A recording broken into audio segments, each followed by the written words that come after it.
కష్టపడి కొన్న టమాటాలు పప్పు బాగా వండలేదో ఫ్రీ బస్ ఎక్కి పంపిస్తా. ఉదయాన్నే టమాటా పప్పు తినాలి అనిపించింది మామ. అయితే టమాటా పప్పు వండు అని చెప్పి మా పార్ట్నర్కి ఆర్డర్ వేస్తే టమాటాలు బయటికి వెళ్ళి తీసుకురా పొండి అనింది.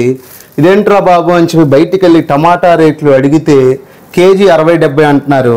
ఆ కేజీ కొనే ఓపికే ఉంటే చికెనో మటనో తెచ్చుకుందును, టమాటా పప్పు ఎందుకు తింటా అని చెప్పండి. సరే అని చెప్పి ఇంటి దగ్గర ఉన్నటువంటి చిన్న కిరాణా షాప్ దగ్గరికి వెళ్ళి ఒక 20 రూపాయల టమాటాలు ఎన్నొస్తే అన్ని ఇవ్వండి అంటే చాలా బాగా ఇచ్చారు. ఎన్నొచ్చాయో చూద్దాం పదండి. ఈ కవర్లో వేసి ఇచ్చారు బావ. 1 2 3 4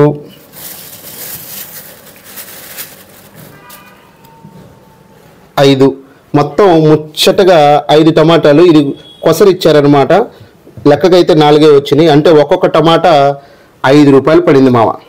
కూరగాయలు అంటాంలే కానీ కూరగాయల రేట్లు కూడా 1 అరకిలో చికెన్కి సమానంగానే ఉన్నాయి. ఏమి తినాలి అన్నది అర్థం కానటువంటి పరిస్థితి. బయట ఏది చూసినా రేట్లు మండిపోతూ ఉంటాయి. ఏది కూడా తక్కువకి వచ్చేటువంటి పరిస్థితి లేదు. కానీ ఆటో దగ్గరికి వచ్చేసరికి 5 రూపాయలు ఇస్తాం 10 రూపాయలు ఇస్తాం అని చెప్పి ఇప్పటికీ చాలామంది బేరాలు ఆడుతూ ఉంటారు మామ. కానీ ఇట్లాంటి కిరాణా షాపుల దగ్గరికి వెళ్ళి కేజీ టమాటా 60 ఎందుకు 70 ఎందుకు 5 రూపాయలకి 10 రూపాయలకి ఇవ్వచ్చు కదా అని చెప్పి అడగరు. అడిగితే అక్కడ చీప్గా చూస్తారేమో అని చెప్పి ఆలోచిస్తారు. కానీ ఆటో డ్రైవర్ దగ్గర బేరాలు ఆడతారు. ఎందుకంటే ఆటో డ్రైవర్ని చాలామంది జనాలు చీప్గా చూస్తారు. కాబట్టి మన ఛానల్ని ఇంకా సబ్స్క్రైబ్ చేసుకోకపోతే సబ్స్క్రైబ్ చేయి మామ. ఈరోజు మీ ఇంట్లో ఏం కూర వండుతున్నారో కామెంట్ చేయండి.